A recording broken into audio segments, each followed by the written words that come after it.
Hallelujah, hallelujah. Glory to your name. Hallelujah. Abba Father, our Lord and Savior, the living God. Abba Father, maraming salamat, O Diyos. At muli, pinagtagpo mo kami, Panginoon, this site, O Diyos. At makapanayam ka namin, Panginoon, ng iyong presensya. At mabigyan ulit kami ng pangangaral patungo sa iyong mga salita, O Diyos. Aba, Father, maraming salamat, Panginoon. At ako ulit ang iyong naatasan, O Diyos, is a privilege, Panginoon. Hindi po lahat ay mabigyan ng ganitong gantimpala, Panginoon. At nagpapasalamat ako, Diyos, na ako po yung ginamit, Panginoon. Ako po yung binago, Panginoon, maging sa mga nanonood.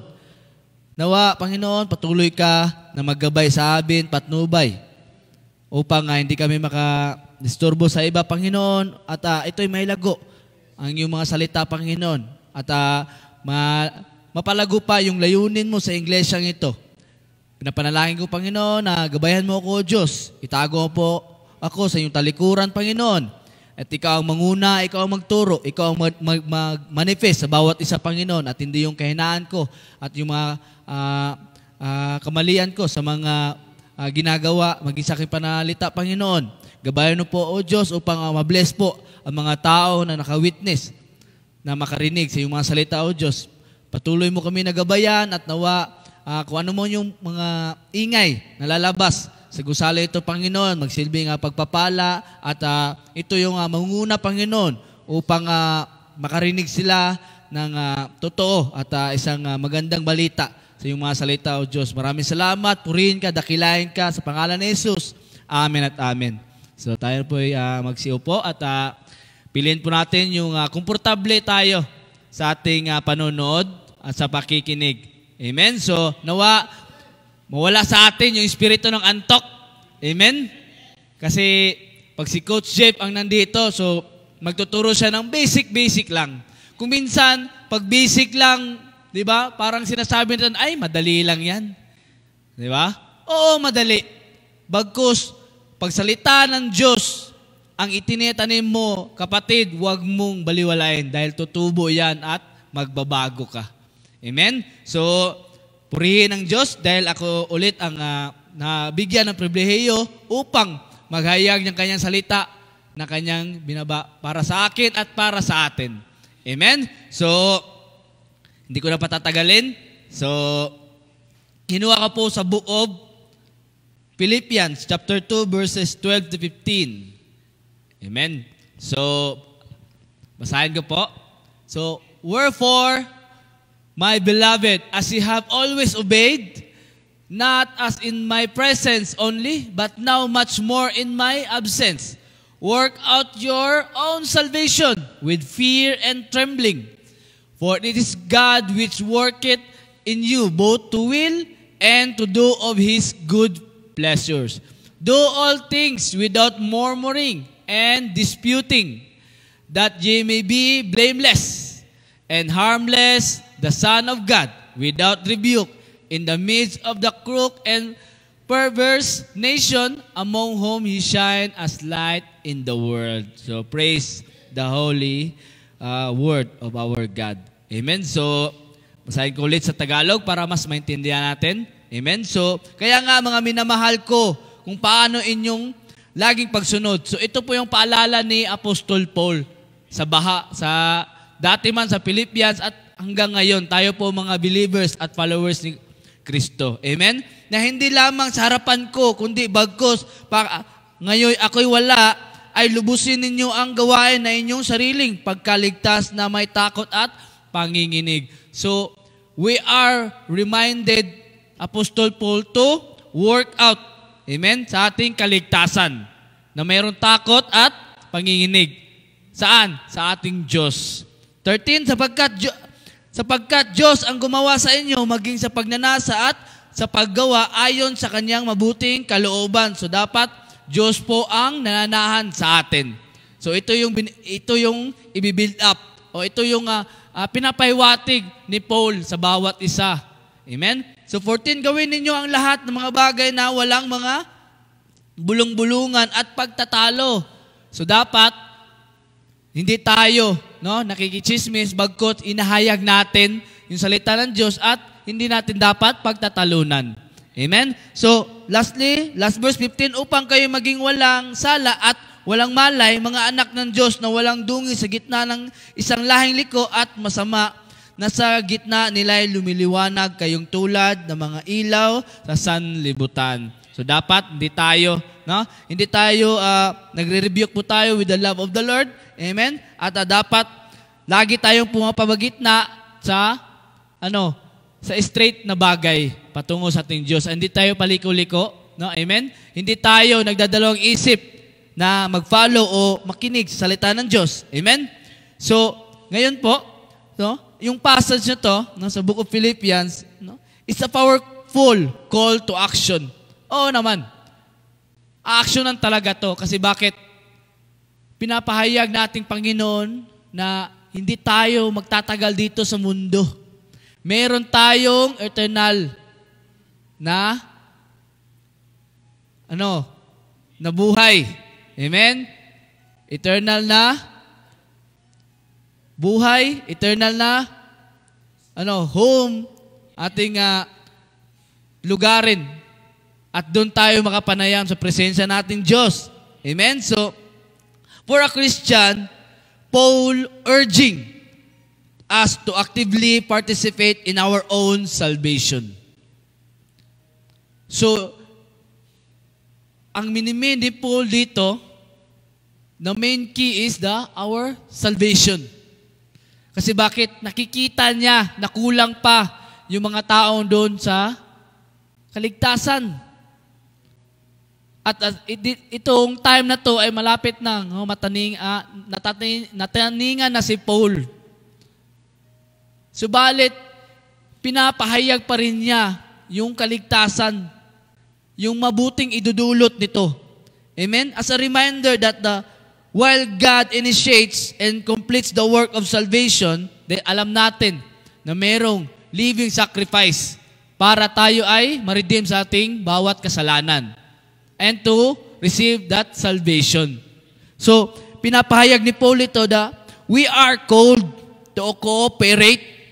Dapat makipagtulungan po tayo, mga kapatid, with Him. Kanino? Ating Diyos. Kasi siya lang nakakaalam kung ano yung mga bagay na dapat nating sundin. Amen? So, allowing His grace to transform us into His likeness. Pag sinabing grace, ano ba yung grace? Grace, yung hindi dapat para sa'yo, ay ibinigay para sa'yo. Undeserved favor, kapatid. Akalain mo, hindi dapat para sa'yo, pero binigay para sa'yo. Amen? So, now, Paul, ino-urge niya, pinupursue niya yung ganitong gawa. Kasi bakit? Alam niya na marami pang mga kapatid na hindi pa alam kung ano yung pinupunta sa simbahan, ano yung dapat pag nandun ka na sa simbahan, ano ba yung tinatawag na salvation, bakit nagpapako ang ating Panginoong Jesucristo sa krus, di ba? Maraming tanong. But, in the book of John, chapter 3, verse 17, said, "For God sent not His Son into the world to condemn the world, but that the world through Him might be saved." So, pumarito ang ating Diyos na si Jesucristo, na isinugo siya ng kanyang Ama upang hindi, amen? Hindi hatulan yung sanlibutan. Hindi tayo dapat hatulan. Bagkus, sinabi niya upang maligtas ang bawat isa sa pamamagitan ng ating Panginoong Jesucristo. That's the good thing for us, na nakarinig tayo ng salita ng ating Diyos. Amen? So, the title of our message, Working Out Our Salvation. Amen? So, dapat, wino-work out natin yan, mga kapatid. Dahil alam natin na hindi tayo magtatagal ito sa mundo. Meron pong eternal tayo na tahanan. Amen? Dito sa mundong ito, yung katawan natin ay babalik din ito sa alikabok. Amen? Ito ay masisira. Amen? At dadalhin tayo ating kaluluwa to the home that we are deserved. Pag hindi natin work out, amen, natin salvation, alam natin kung saan tayo kahinatnan. Amen? So, Paul begins by addressing this to all believers as my beloved. Kahit alam niya na maraming salungat sa kanya. Bagkus sinabi niya, my beloved, emphasizing that mahal na mahal niya at nagkikare siya sa kanyang nasasakupan. Dahil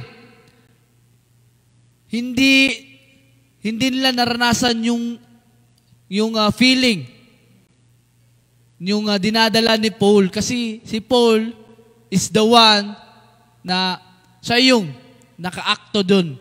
Amen? Kung paano siya hinubog nating Panginoon sa Kristo.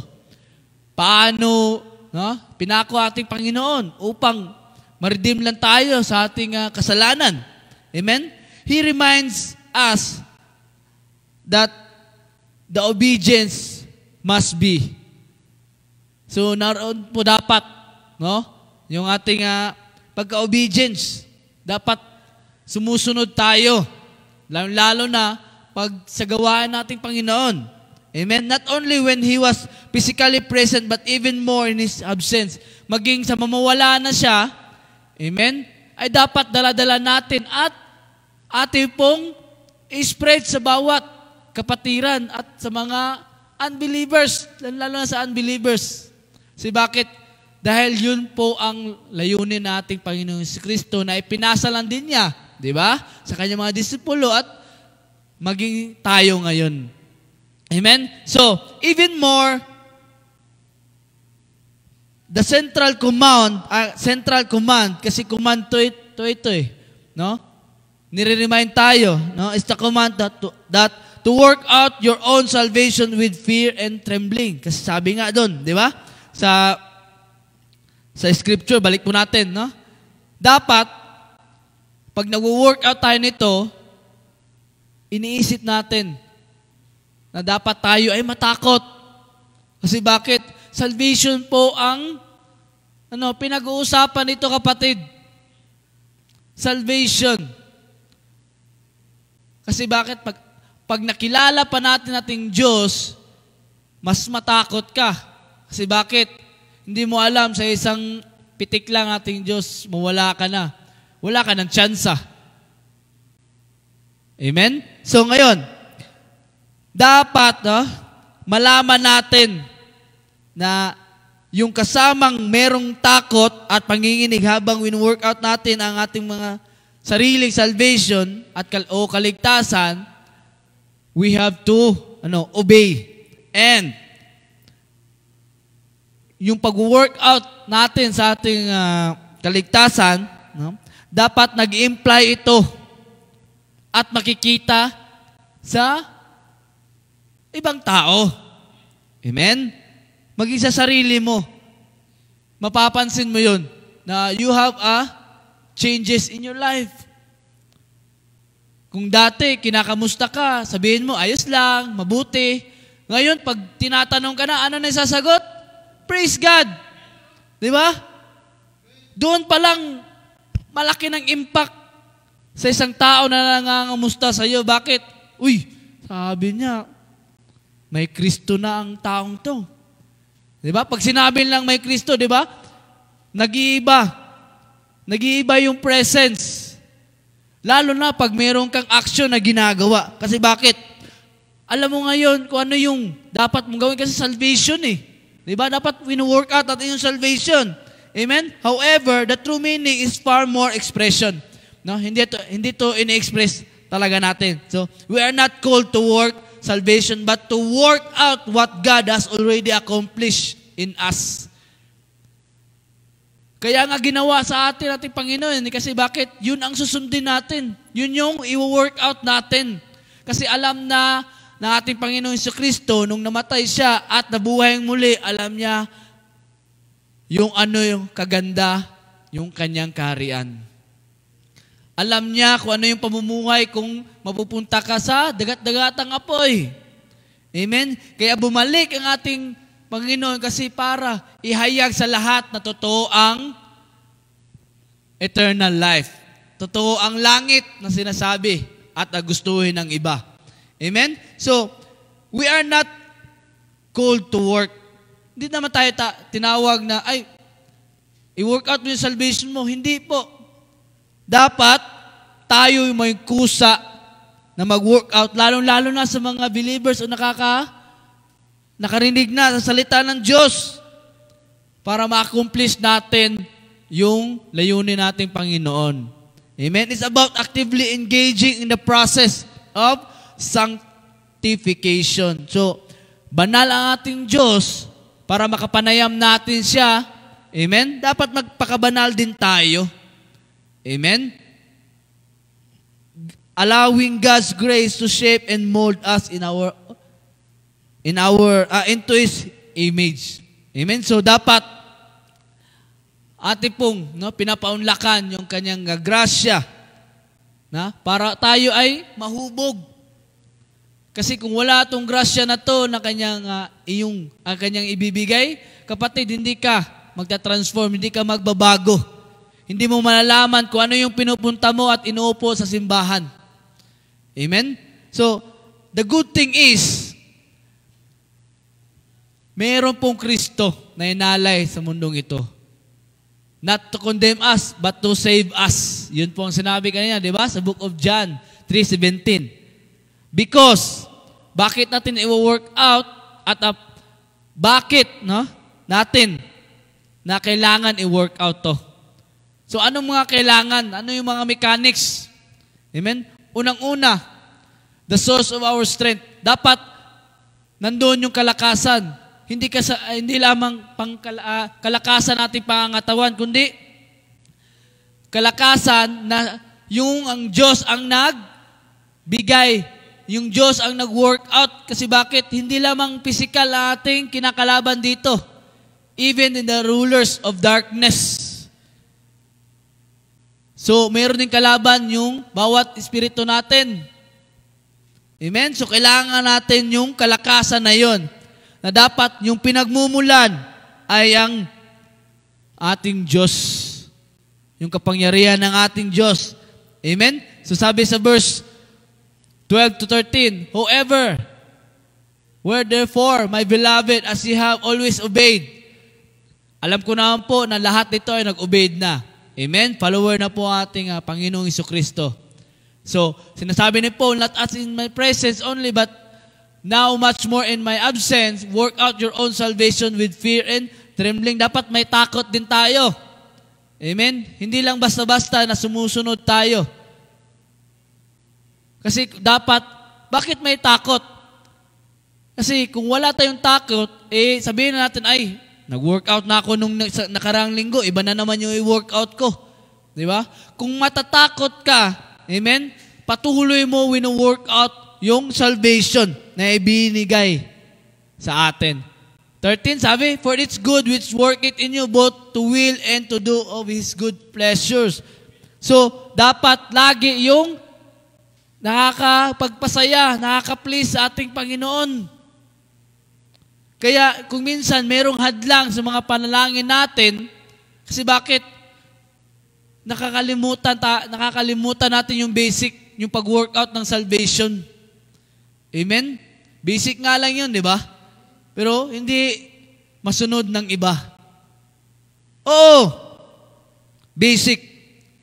Bagkos, pag sinasa puso natin yung ginagawa na para sa Diyos, kapatid, hindi naman yun mabigat para sa atin eh. Di ba? Kung minsan nga, pag nagta-time in tayo sa ating trabaho, di ba? Iniisip natin na magagalit si boss, mabawasan yung sahod ko, di ba? Natatakot tayo. So, ganun din dapat para sa Diyos. Kasi bakit? Pag yung ang Diyos ang nagbalik sa atin, kapatid, in 100 folds, in 1,000 folds, siksik, liglig. Amen? Even in an healing and deliverance, kapatid. Diba? Kung yung babae nga ay 12 years na dinudugo, diba?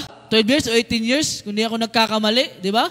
Isang hawak lang sa laylayan nating Diyos, diba, nawala?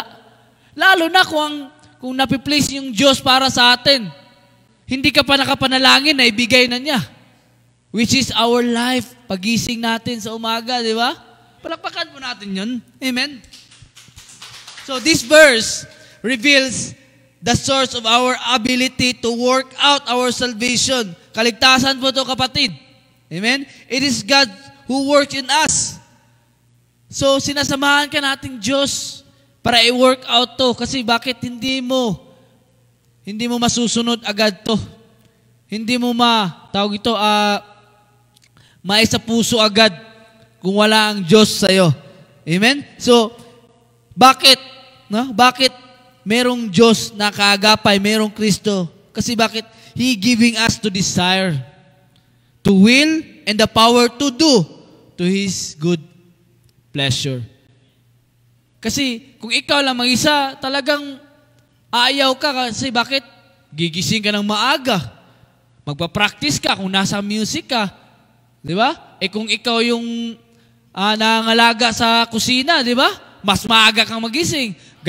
Sasarapan mo pa magluto. Ano yung mga ingredients, di ba? Hindi mo kaya yun, kapatid, kung wala yung Kristo sa buhay mo. Kung hindi mo isasaksak sa puso mo. Paano ka magiging active? Paano mo masusustain yung yanunin ng Diyos? Paano mo ma-workout? Paano mo mold into boldness yung salvation na yun? Amen? So dapat, we are not left to our own devices. Parang yung ganito ba? Hindi mawawala yung cellphone sa bulsa mo. Dapat ganun din. Amen? We are. The scripture said, but rather we are the vessels that God chooses to use for His purpose. So dapat tayo yung daluyan, kapatid. Dapat tayo yung manguna sa purpose ng ating Panginoon. Ano ba yung purpose niya? No? Unang-una, i-work out natin yung salvation para sa Kanya. Amen? Kasi siya yung nakakalam kung ano yung ikakabuti. Amen? Dahil pinili tayo ng ating Diyos para magamit sa Kanyang layunin at dito sa Iglesia, dapat, gawin natin yung inuutos ng ating Panginoon. Ipanalangin din natin, mga kapatid. No? Ipanalangin din natin na mas ma-enhance pa, mas mapahusay pa yung pagiging Kristiyano natin. Hindi lamang dito in a Friday or Sunday church. No? Na puring-puri tayo pag nandito sa simbahan. Dahil naka-live, may video, may upload, may ganyan. Di ba? Dapat, everyday, dala-dala natin. Talagang mahirap yun kasi bakit hindi tayo nakakatiis kung minsan. Bagkos, ito yung gusto ng Diyos eh. Amen? Speaking out of work out, no? Dito sa sinabi sa scripture verse 12, it says that work out your own salvation with fear and trembling. Bakit? Ito yung sinabi ko kanina. Kung bakit, no? May takot at panginginig habang tayo ay nag-workout sa ating kaligtasan o salvation. Bakit? Kasi napaka-importante, no? Napaka-importante na dapat may takot talaga tayo. Kasi kung wala tayong takot, okay lang sa atin yung malate. Di ba? Okay lang sa atin hindi mag-practice, okay lang sa atin yung hindi mag-devotion, okay lang sa atin na hindi muna magbasa ng salita niya. Dapat may takot. Bakit? The praise with fear and trembling might seem contradictory to idea of God working us. Nagiging kontrabida tayo. Kasi bakit? Lord, sabi mo, pag na-save, always save na. Bakit gagawin ko pa? Di ba? Kasi, however, it emphasized the reverential. May sindak yung Diyos and respect who should have for God, recognizing our dependence on His grace. Bakit? Nagdidepende tayo sa Kanya So, pag sumisindak na sa ating Diyos, ano yung sindak? Na-apply po natin, example ko po, no? Kung i-apply po natin sa ating pamumuhay, ito yung mga senyales na naghihirap ka financially, naghihirap ka physically, Amen? Yung mga ganyan. Sinisindak ka na ngayon nating Diyos. Kasi bakit? Dahil nakakalimot ka na meron kang salvation na dapat i-work out. Hindi lamang na pupunta tayo dito na manalangin ka dahil may problema. Amen? Dapat pumupunta tayo dito kasi bakit? Yung pagiging may takot natin sa Diyos, masasabi natin, ay baka hindi ako pagpapalain ng Diyos, baka hindi ako mapunta sa langit, marami na tayong iniisip. Amen? So, however, no, fear in this context is not paralyzing terror, no? Na para tayo ay mabalisa sa ating pagiging Kristiyano. But a healthy awareness na dapat yung kamalayan natin ay mabuksan pa for our own limitation and deep desire to please God. Kasi dapat isaksak talaga natin sa ating isipan at puso na dinidesire natin kung ano yung dapat para sa ating Panginoon. Kasi bakit? He sacrificed His own Son para sa atin. Kalain mo, kasalanan mo, tapos iba yung pinako doon, iba yung ginastify doon. Di ba? So, trembling. No? Trembling reflects our reliance. Yung pagtitiwala natin sa ating Diyos. Kasi the way na manginig tayo, no? Hindi naman yung manginig dahil takot ka. Manginginig ka kasi bakit? Pag yung Diyos yung nagbalik sa'yo, talagang, di ba? Iba yung impact. So acknowledging that we cannot achieve salvation in our own. No? Ina-acknowledge natin na, Lord, hindi ko kaya to. Kailangan ko yung strength mo. Kailangan ko yung kalakasan mo para ma-work out ko to. So yun ang nakaganda. Kasi bakit? Meron Kristo na hindi nagdadalawang isip na ikaw ay tulungan sa iyong kaligtasan. Amen? So, it's a humility. No? Dapat mayroong pagpapakumbaba that recognize na makilala ka. Di ba? Minsan nga, pag nanalangin tayo, di ba? We humble ourselves. Bakit nauuna yung forgiveness dun sa supplication o yung mga thanksgiving? Kasi bakit alam na ng Diyos yung gusto mo. Ang gusto lang ng Diyos ay magsalita ka sa Kanya, no? Yung tipong gumawa ka ng intimate relationship sa Kanya. Amen? I-recognize mo yung sarili mo na makasalanan ka. Di ba? Kasi yun po ang isa sa puntos na nakapagpalambot ng puso ng ating Diyos. Para ikaw ay mabigyan ng constant guidance or your needs or wants and to empower na sa pagiging Kristiyano mo ay mayroon ka pang may hayo. Amen? So pangalawa, living out our salvation through, do all things without murmurings and disputing. So, in short, huwag ka nang huwag ka nang patumpik-tumpik, huwag ka nang mag-angal, huwag ka nang umayaw. Pag si Lord ang nagsabi, yes, Lord, agad. Amen? Yes, Lord, agad. Nakakaawa lang po yung nakikita ko, na naging paralisado na, yung naging mahina na doon pa sila, nagpupursigi sa gawain nating Panginoon. Dapat po, habang tayo ay bata pa, nandun pa ating kalakasan, dapat doon po tayo nagpupuri. Amen? Hindi ko naman po dinadown na yung tipong tsaka ka manghina doon. So, dapat po, mas importante kasi yung may kalakasan ka, kapatid. Kasi bakit? Paano ka naman nahayo sa iba kung naka-wheelchair ka, di ba? Mahirap naman yun. Paano ka naman makahayo kung bulag ka, di ba? Paano ka naman makapagparami sa believers, sa followers sa ating Panginoon kung wala ka ng lakas, kapatid? Amen? So, dapat meron tayong pagsasabuhay sa ating kaligtasan. Every day, dapat gawin nating lahat yung wala dapat tayong na sinasabi o wala tayong tanong. Amen?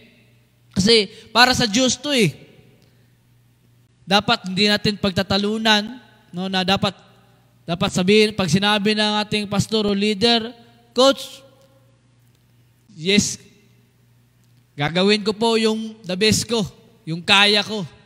Kasi para sa Lord to. Amen? So, encourage yourself.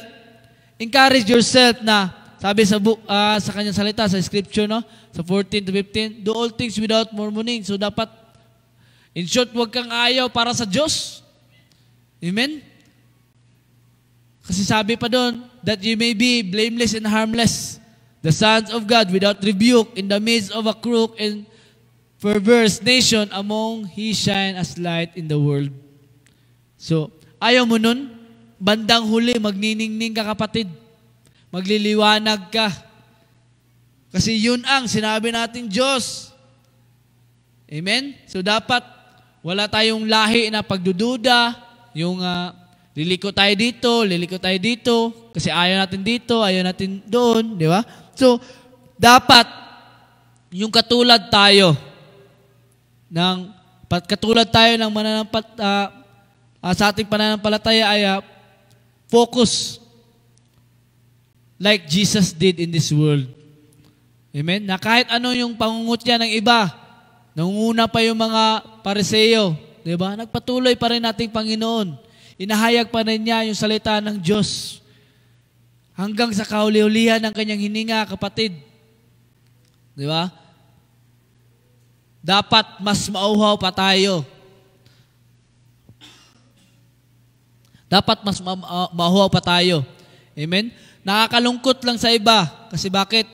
Nagsitigil sila. Dahil sinasabi nila na hindi na sila nakikita na ating Panginoon. Bakit kaya? Kasi hindi pa nila na-work out kung na yung salvation. Amen? So, this scripture concludes that emphasizing the practical implication, dapat yung pagkakasama natin. Amen? To working out our salvation is do all things without murmuring and disputing. Di na tayo dapat na yung tipong nagrereklamo. Amen? Pasalamat ka kapatid kasi bakit ginamit ka. At hindi po magagawa ng iba yun. Mas maganda po yung maganda na nakikinig tayo sa salita ng Diyos. Pero mas maganda pag ikaw yung nagpro-proclaim ng salita ng Diyos para sa iba. Amen? So, our salvation is not a private matter, but a shared journey of growth and transformation. Huwag mong sarilihin yung salvation, kapatid, kasi yung narinig mo lang, ay, ganito pala yung salvation, dapat i-work out ko. Dapat, i-proclaim mo din sa iba. Amen? Give and take. Wala naman tayo sa eskwelahan na sinasabi, bawal yung mag-cheat. Di ba? Bawal tayong i-copy natin yung ibang sagot. Dito po kapatid, in a journey of growth by spiritual, dapat magkakasama tayo. Naghihilahan tayo patungo sa ating Panginoon.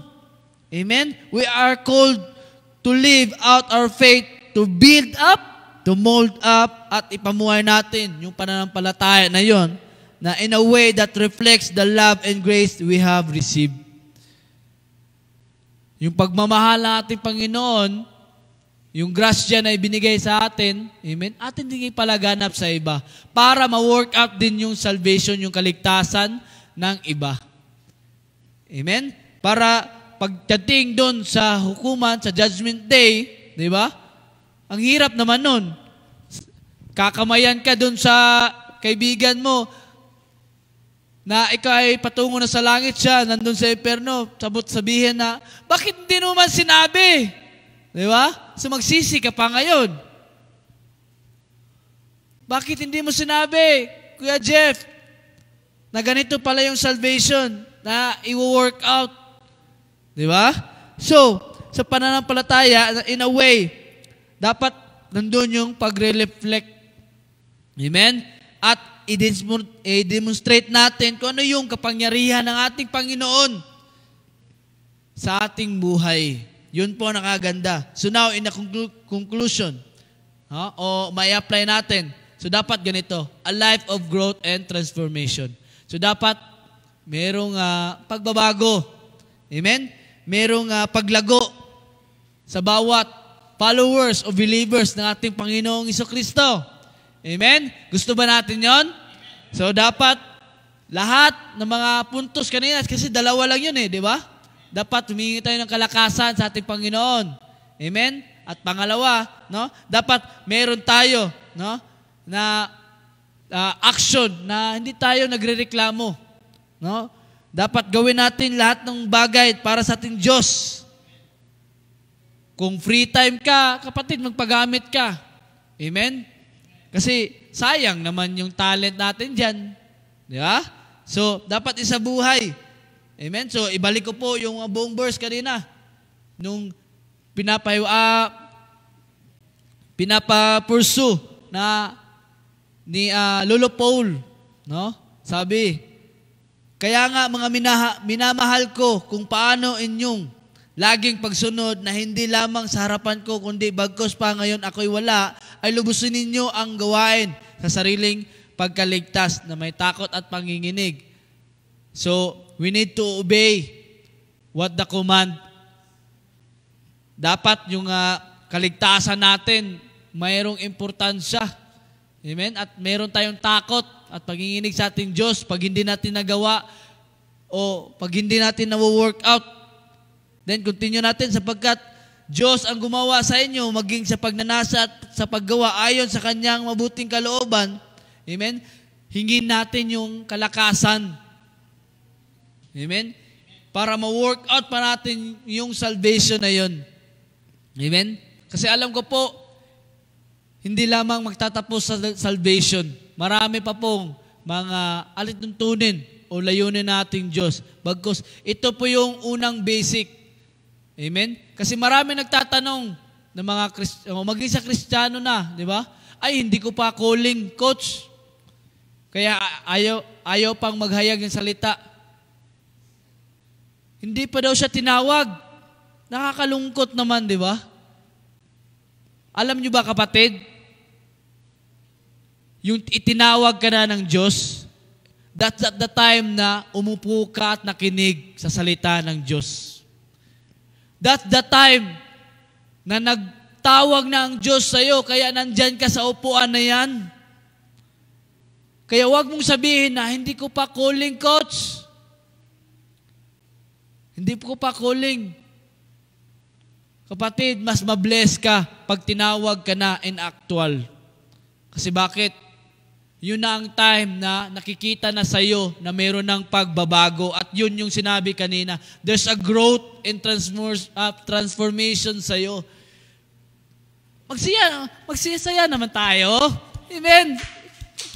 Lahat po ng mga ginamit sa pulpitong ito, maging sa panglabas, yung mga teacher natin sa Bible study, sa prayer meeting, kapatid, i-bless mo yung sarili mo. Huwag mong ibaba yun. Kasi bakit? Sabi ko nga kanina, kung maganda na makinig sa salita ng Diyos, mas maganda kung ikaw yung nag-proclaim sa salita ng Diyos. Kasi bakit? Testify po yun sa iyong sarili. At yung pagbabago o yung ginawa ng Diyos para sa iyo. Amen? So gawin ninyo lahat ng mga bagay na walang mga bulong-bulungan at pagtatalo upang kayo'y maging walang sala at walang malay, mga anak ng Diyos na walang dungis sa gitna ng isang lahing liko at masama, na sa gitna nila ay lumiliwanag kayong tulad ng mga ilaw sa sanlibutan. Amen? So, ganun po yung pamamanhik ni Paul para sa atin. Na dapat meron tayong paglago sa bawat isa. Meron at merong magliliwanag. At nawa sana tayo po yun, mga kapatid. Amen? Tayo mo ba'y naniniwala na magliliwanag tayo? Amen! Dahil yung mga anak ng Diyos ay isa, ay isa sa mga instrumento dito sa mundo upang mapaliwanag natin at maipaliwanag, magsilbing ilaw sa mga kapatiran na hindi pa po nakakilala sa ating Diyos. Amen? It's a powerful reminder that salvation is not one-time event but a lifelong process of growth and transformation. Hindi lamang na nakaupo ka dyan, nakarinig ka ng salvation, ay, yun na yun. It's a lifetime process, kapatid. Kasi hindi lamang magmula yun sa iyo, dapat may transform din sa iba. Amen? It is called to actively cooperate with grace. So ituro din natin yung pakipagtulungan natin na by the grace of God, ating pong maihayo yung ibang kapatiran.